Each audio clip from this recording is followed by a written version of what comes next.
আলুর তো আমরা অনেক রকম রেসিপি বানিয়ে খেয়েছি। এই রেসিপিটা একবার বানিয়ে খেয়ে দেখুন। আজকে আমি বানাবো আলুর বাটি ভাপা। তার জন্য আলু নিয়েছি, আলুর খোসা ছাড়িয়ে নেব, তারপর সরু সরু করে আলুটাকে কেটে নেব। একেবারে সরু সরু করে কেটে নেব, তাহলে তাড়াতাড়ি সেদ্ধ হয়ে যাবে। এইভাবে সরু সরু করে কেটে নিয়েছি। এখন জল দিয়ে পরিষ্কার করে ধুয়ে নেব আলুটাকে।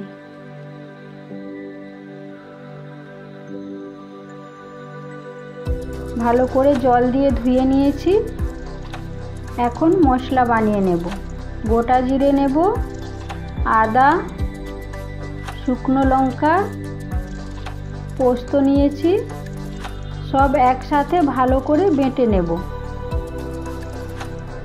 আপনারা চাইলে মিক্সিতেও বাটতে পারেন, আমি শিলনোড়াতে বেটে নিচ্ছি। শিলনোড়াতে বাটলে তরকারির স্বাদটা খুব ভালো হয়। মশলা বাটা হয়ে গেছে। এখন মশলাটা আলুর মধ্যে দিয়ে দেব। টমেটো কুচি দেব, পেঁয়াজ কুচি দেব, হলুদ গুঁড়ো দেব, রেড চিলি পাউডার দেব, লবণ দেব আর সরষের তেল দেব। এক এক করে আলুর মধ্যে সব দিয়ে দিয়েছি। এখন ভালো করে মেখে নেব।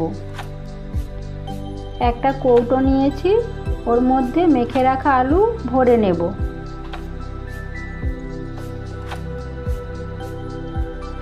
সরষের তেল দিয়ে দেব ওর মধ্যে, ঢাকনা বন্ধ করে দেব। এখন উনুনে কড়াই বসিয়ে ওর মধ্যে জল দিয়ে একটা স্ট্যান্ড বসিয়ে দেব। স্ট্যান্ডের উপর কৌটোটা বসিয়ে দেব, ঢেকে দেব 30 মিনিটের মতো সেদ্ধ হওয়ার জন্য। ভালো করে জ্বালানি দিতে হবে উনুনে। 30 মিনিট হয়ে গেছে। ঢাকনা খুলে কৌটোটাকে নামিয়ে নেব।